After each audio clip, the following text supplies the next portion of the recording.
मेरे यहाँ नहीं थी। हमारे यहाँ तो जब तक गांव में थे हम लोग, हमेशा गाय गाय घर में रही है। और बाकी चाचा वाचा लोगों ने भैंस भी रखी थी, तो गाय और भैंस चराने का अवसर खूब मिला है हमें। ठीक है, चलिए। The grass in a field grows at a constant rate. If 240 cows were to graze on it, it will become bare in 5 days. If 200 cows were to graze on it, it will become bare in 7 days.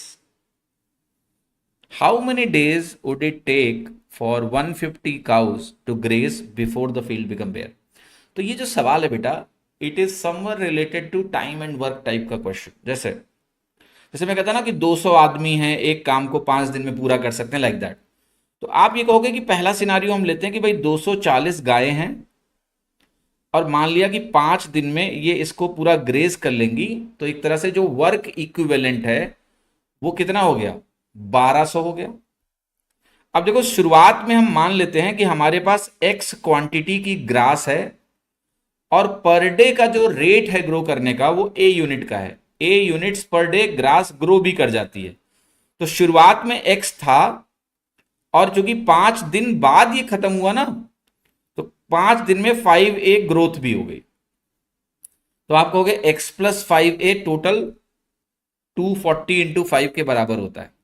ठीक है, दूसरे case में यही चीज क्या हो गई, x plus 7a is equal to 200 into 7 हो गया। यहां से क्या हम a की वैल्यू निकाल सकते हैं, दोनों इक्वेशन को घटा लोगे तो आपको मिलेगा 2a। यहां आपका है 1200, यहां आपका है 1400। तो 2a की वैल्यू 200 आ जाएगी, यहां से a की वैल्यू आ गई 100। तो 100 यूनिट्स पर डे की ग्रोथ है। अब कह रहा है कि 150 काउज अगर मेरे पास हो तो कितने दिन लगेंगे। तो आप कहोगे देखो, x की वैल्यू पहले, ये a की वैल्यू को 100 रख लो तो x की वैल्यू निकल आएगी। 500 घटेगा 1200 में तो x की वैल्यू 700 आ जाएगी। तो 700 से तुमने बेसिकली शुरू किया, और 700 मान लेते हैं। अब यहां पर जो नंबर ऑफ डेज है मुझे निकालने हैं। ठीक है, तो 100 का पर डे का ग्रोथ रेट है, और मान लेते हैं कि k नंबर ऑफ डेज लगे, तो टोटल इतना वॉल्यूम चरना है 150 दिन में। तो 150 इंटू के, 150 दिन नहीं, 150 काउज हैं तो इंटू के कर दिया। यहां से आपको मिलेगा 50k इज इक्वल टू 700। के हमने नंबर ऑफ डेज माने हैं, यहां पर के की वैल्यू 14 आ जाएगी। आंसर क्या हो गया, 80।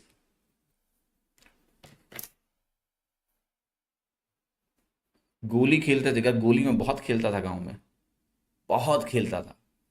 हमने इतनी गोलियां जीत ली थी ना कि मेरे घर में एक टाड़ होती थी। आई आई आप जानते हैं कि नहीं जानते हैं, टाड़ बोलते थे घर में ना, ऊपर जो है ना ऐसे कुछ सामान रखने के लिए स्टोरेज टाइप का बनाया जाता था।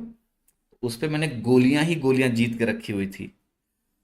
और हमारे पिताजी ने एक दिन पकड़ लिया और सारी गोलियां उठा के फेंक दी। बहुत ही दुख हुआ मुझे। फिर तो बड़ी मुश्किल से गोलियां मुझे खेतों में गाड़ के रखनी पड़ती थी,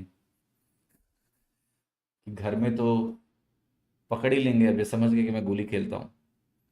तो मैं खेतों में जाके जगह बनाई थी, वहां पर अपना खुरपी से खोद के ना गाड़ देते थे गोली। पिटाई तो बहुत हुई है यार हमारी, बहुत ज्यादा, अति पिटाई हुई है हमारी यार। मत याद दिलाओ वो दुख भरे दिन।